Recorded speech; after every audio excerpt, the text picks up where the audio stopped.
Abhijit, what happens to President Trump's future plans? I mean, is Cuba sighing a relief? Is there a sigh of relief over there? And what happens to Greenland next?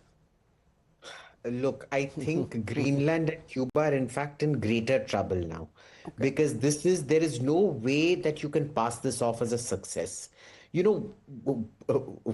Victory is a political concept. You can actually win every single battle, win militarily, and still appear the loser in the war. And that is exactly, there is no doubt that the Americans are hammering the living daylights out of the Iranians and Iranian capabilities. But the fact remains that in the public view, which is the only thing that really matters, America has already lost this war. When you climb down from your very first promise of regime change to no regime change suddenly, that entire logic is out of the window, number one. How is he going to react to that? He needs to shore things up.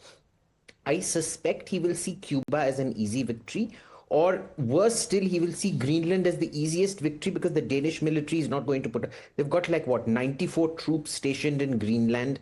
I don't think 94 troops are going to cut it. Cuba might actually give more resistance. If I were a betting man, I'm not, but if I were a betting man, I would say Greenland is going to go first and then Cuba next.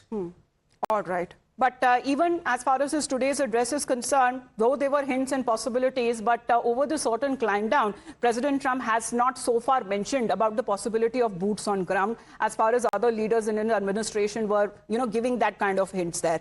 Remains to be seen, is a Kharg Island takeover then possible? Because that also seems to be something that President Trump earlier wasn't ruling out. However, there has been a drastic change as far as his statement is also concerned. What happens next? I mean, military infrastructure on Kharg Island destroyed, but will the oil infrastructure too? Because it is also the main lifeline to Iran and its energy infrastructure and facilities. We just have to head into a very, very quick break. Of course, what President Trump has said, we're going to delve into the details there, and rather what he's not mentioned in his today's address to the nation, that is also something that we're going to focus on. Back after a short break.